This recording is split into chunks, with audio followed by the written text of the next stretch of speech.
Good evening, ladies and gentlemen, and welcome to another edition of What's Happening. I'm George Binns, and I'm here with my co-hosts, Gail Burke and Iliad Margolis. And before we get into the topic of the evening, which is going to be sanctuary, Gail has a top of the page. Good evening. I wonder if many of you have driven down Cabot Street lately and seen the Black Lives Matter banner hanging on the church, the Unitarian Church. I have to question the wisdom of those who decided to put it up, given that the Black Lives Matter group is really a terrorist group. I don't know whether the church members are aware of their anti-Semitic rantings and the trouble that they have been causing throughout the country. It's very disconcerting to see this happening in our community, and it kind of goes along with the sanctuary cities and the sanctuary schools that has recently come to Beverly, the schools, and in Salem, the city. So I would urge you all to keep informed about what is happening in your city and in your schools, and to take action, or at least go to some of the meetings where these things are being voted on. Thank you. George? Well, I think to start off a discussion about sanctuary, we need to get a little of the history. Sanctuary is a terminology from architecture. It describes a certain part of a house of worship. In the Jewish community, it's the Holy of Holies. In the Catholic Church that I'm more familiar with, it's the area beyond the altar rail where the altar is and the crucifix is. And the Protestant denominations picked up a similar definition of what a sanctuary is. And the history of it as another verb, I guess you would call it, is to go back to about the Middle Ages, about 1500, and it was a church law. At the time, the Catholic Church was the church that everybody talked about, that if you were in the sanctuary, the officials could not come and take you away unless you were being arrested for a sacrilege or treason. Only two reasons. So to extrapolate that into a sanctuary city is I think it's a cruel and it's a hoax. It's a joke. Because Beverly had a very good meeting at the senior center about a month ago. And if you want to see it, by the way, it's on BevCam. In fact, it's showing right now. This being a Tuesday evening. It'll show this Friday, I think it's the 7th of April, and it's on periodically. And if you really want to watch the whole thing, go onto YouTube at YouTube/Beverly bevcam.tv. So it's available. And from that show, I think there were three important takeaways that I got watching it. First of all, the city solicitor, Stephanie Williams, made it explicitly clear that enforcement of the immigration laws is a federal responsibility and a federal authority. The city of Beverly does not have either the responsibility, the authority, or any motivation to enforce the federal immigration laws. Out of their game. Now, is that because of a city ordinance No, that was that's because passed? the federal law says it's a federal responsibility. However, doesn't the cities and the states have to abide by the federal law? Federal law trumps, if you'll excuse the expression, federal law trumps state and local laws. So therefore, if there's a federal law that says you have to do this, then you have to do it, and therefore the city and state must enforce. That's when you get into the question, who is the they that does this? And that's where the second speaker of the evening, Chief of Police John LaLashore, came up. And his point was, if the police find somebody acting suspicious. The example he used is somebody walks out from behind a closed store at 3 o'clock in the morning. They're going to stop him and ask him, what are you doing here? And give me some identification. If the story that they come up with is kind of flaky, or their identification doesn't check out, they take them down to the station and they sort it out. And if in the process of sorting out their identification in particular, they come across a warrant against that person, they will hold them and inform the agency that filed the warrant, come and get them.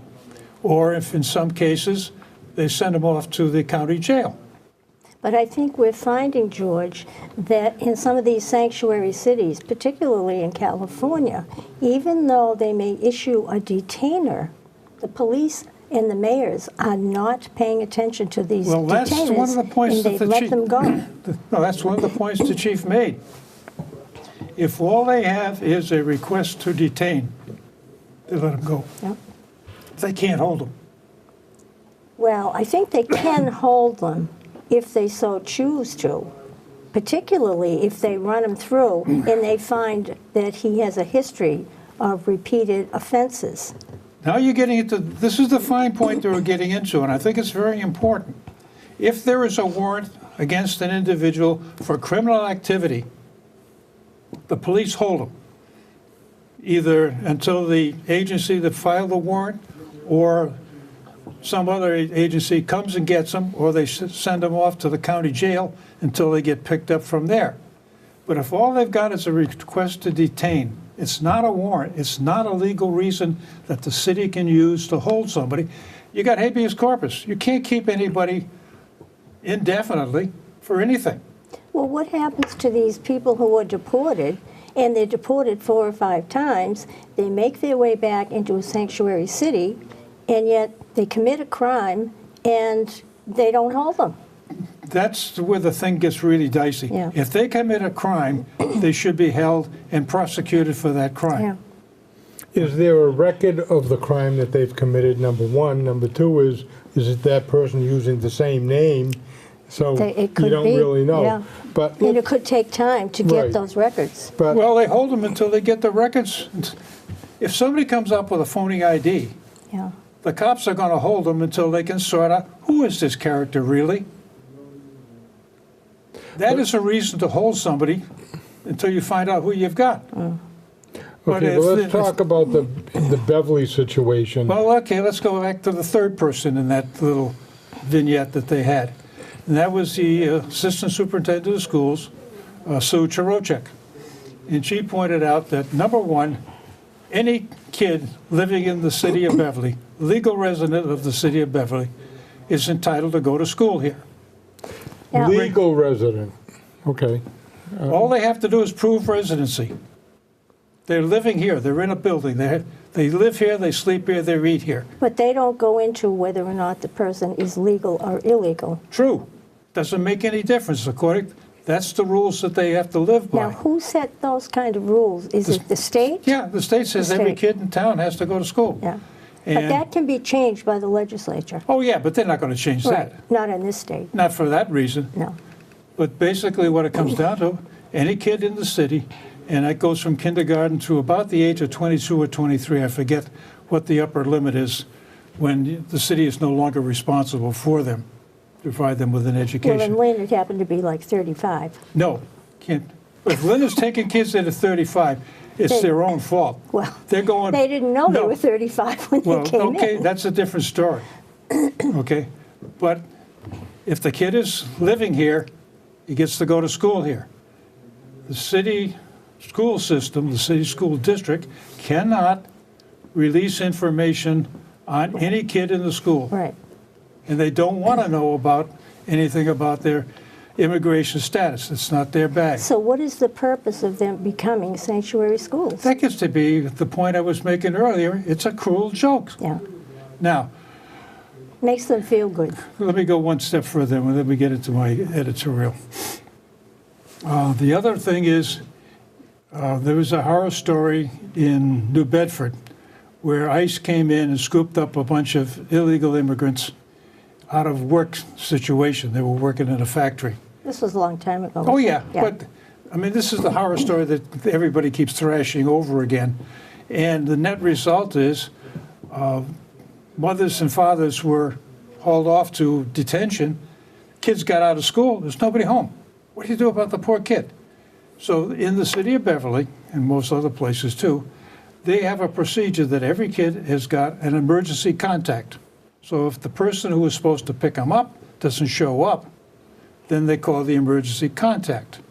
And if the emergency contact can't be found, then the school department goes to the police and say, we need help trying to find this emergency contact. And the police will try to find him. If all else fails, then they call in child services to take responsibility for this kid that has no place to go and nothing to do when he gets there. So all these situations are covered. Now we get back to your other question about what does this all mean? Not a heck of a lot. Because basically, they're not providing anything more than what they would do without being a sanctuary. And somebody is getting the impression that, oh, if I'm an illegal immigrant and I get arrested, I get police, I get a get out of jail card for free. They got to let me go. Can't do that. That's not what it does. It doesn't really do Well, anything. It seems as though this is what's happening in a lot of communities. That's the fiction that is being propagated around the countryside. that they are letting them go? That if you are illegal, you cannot be held if you're in a sanctuary city. And I can't imagine the police department in any city standing up at the border and saying to ICE, you can't come into my city because we're protecting the illegals. That's exactly what they're doing, That's what they George. think they're doing, but they aren't. But Well- getting back to the school thing, that Gail and I went to the public hearing Yeah, of the school committee the meeting. school committee Yeah. meeting about becoming sanctuary for the kids. And we were like the last two speakers, so No, there were a few after us that we missed, but, you know, we were kind of in the maybe middle. 10 or 12 people start speaking, and they talk about how the kids are innocent, that they deserve an education, and more importantly, that the kids are so nervous about being caught, and therefore they can't get educated because they're always worried about, is somebody going to come and get them out of the school and deport them? And that's why Beverly needed to become a sanctuary city, for a sanctuary for schools. Oh, yeah, I understand the guilt trip. And everybody was talking about, you know, how poor the kids are and how we got to deal with the kids. Well, a couple of questions that I brought up and Gail brought up, and of course we got booed. But who's paying for it? I mean, who, number one, is who decides what laws you're going to enforce and what laws you're not going to enforce? And if these people came to this country illegally, then do they deserve the same rights as our natural-born citizens or somebody who came in here legally? Do they deserve those rights? Do we, as taxpayers, are we obligated to pay for people who are not legally in this country? I mean, most people complain taxes are too high. Many people complain we don't have enough money to pay teachers and to get books or computers, whatever you want. We don't have the money, and yet it's okay to spend the money on people who shouldn't be here, taking that money away from legal, law-abiding citizens that we have an obligation to educate. The question is, do we have an obligation to educate people who don't belong here? Yeah, state law. Okay, I hear what you're saying about You this. don't, I know you don't like the answer, but, No, but the point. but that's what the school district is functioning under. So in order to get that changed, we have to go to our state legislators. Yeah. Okay. So in and Massachusetts. that's pretty much like talking to a wall. Yeah. Now here's a case here in Massachusetts. 4 Guatemalan nationals in the U.S. illegally are accused of brutally gang raping a woman and beating her boyfriend. This happened in Massachusetts. Yeah. At least 2 of the suspects had been deported previously. ICE officials say they have no record of being alerted by local police after any of the suspects were arrested for past offenses. Yeah. So now what do you do? So what do you do with these kids? Well, this is the case where the president has says, look, guys, let me get hold of your purse. Yep. See if I can get your Money attention. talks. Yes. Yep. Money Because talks. basically what he's got to do is say, okay, get Jeff Sessions, the Attorney General, to go after this particular city. You have violated the fundamental law that there's a warrant against these individuals, and you didn't hold them for us. So he's got to file suit against the city. And he's had some really good luck filing suit trying to get the ban on travel, hasn't he? No, he hasn't, but that doesn't mean that he shouldn't be doing it. You don't like my sarcasm, okay. I got your sarcasm, George. I saw the look on your face. But the point is, too, when you say the state made a law that says, yes, we have to educate these kids. But if the federal government has a law that says these people are illegal and they must leave, that trumps the state law. That means the federal government has got to come in here, scoop them up, and take them away. That's their law. If they can't enforce their own law, we got a problem with the federal level. Surprise. We have a problem with the federal level. We got a problem with immigration in this country, and we've had one since day one. Wouldn't you think that given the brutality of some of these people that are coming over There's the some borders, nasty people sneaking into this country. wouldn't you Yes, ma'am. think that the state would smarten up and say, yeah, we got to do something. We got to help the feds. That's not what's happening. Understand, but that's where we get into this disconnect with the liberal progressives. Yes. That they think that, oh, a guilt trip is excuse for doing anything. Yeah. The one you mentioned. Oh, these poor kids can't study because they're worried about being scooped up. You're putting you on a guilt trip. Saying I'm not on a guilt trip. Understand, but that's what they're trying to do. But what Or happens? the other argument they say is, oh, go read the Statue of Liberty. Oh, yeah. Go read the poem from Okay, Emma go read the Lazarus. Statue of Liberty. Yeah. That's when people went to Ellis Island, were interviewed, came in legally, and then learned the language, never collected any welfare, got a job, and made themselves Americans. And don't forget, some of these people, especially if they had disease, were not allowed to come in. Oh, yeah, there's rules. They had mean, rules, and they there were are- followed. Not in today's society. The problem is that the situation has changed dramatically Yeah. over the course of the history of the United States, and unfortunately, the laws have not kept up with it. That's right. That's one of the problems we have with I'll call them what I think they are, morons in Washington. They're there not to do the job to represent us. They're there to do the job to represent themselves and their parties. Well, you could say the same thing about the state legislatures. I could. Especially in Massachusetts. That's right. They don't care about us. No. They care about themselves. I mean, what other job do you know of where you can get elected, work there for a day, and have life pension and life health insurance that's not Obamacare? I mean, what other job is there that does stuff like that? They don't care about us. And whether it's Seth Moulton, our representative, or any of the other representatives that are out there, they're not working for us. They're working for themselves. They don't care about us. They don't care about this country. All they care about is, gee, if I can do this and make my life a little easier, I'm in great shape.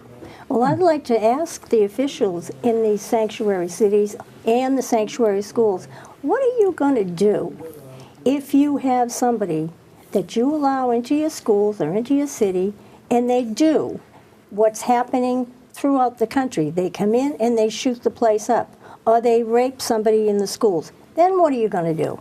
It's a one-off. It's a random event. It's a random event, You right? know, see, You know, George, I have to tell you, you've got lousy answers. They might be right, but they're lousy. understand, my complaint with the whole system is there are real problems Yeah. with the immigration system. Nobody is working on it. And I can understand the frustration of the liberal progressives who think we ought to do something. I can make an argument and spend about a half an hour doing this, saying, you know, the reason all these people are coming here is because we sent the CIA into Guatemala, Nicaragua, and all these other countries and totally disrupted their government and turned them over to some crazy dictator. We did the same thing in Iraq. We're doing it in Afghanistan. But So that's, the reason, that's blaming so the us reason, for their problems. understand? Let me finish my blaming problem. I'm going to put you on a good trip. The reason we have to do something about all these refugees is because we caused it. Yeah. And they will make that That's kind of what an the- argument, that's what the and it progressives sounds do. pretty good. Yeah. And my concern is, from a pragmatic point of view, is what are we going to do with all these people? Well, the liberals want us to open our borders to everybody. Yeah. So that the reality is there's only going to be one country in the world. Yeah. And it's not going to be Run- named the United No, States because, run by the United you know, Nations. you can't let just everybody in. Look, you can go through the arithmetic very quickly. There's 7.3 billion people in this world. 0.3 billion people live here already. Okay? So does that mean we're going to take in 7 billion people? Where are we going to put them? Well, Let me go one step further.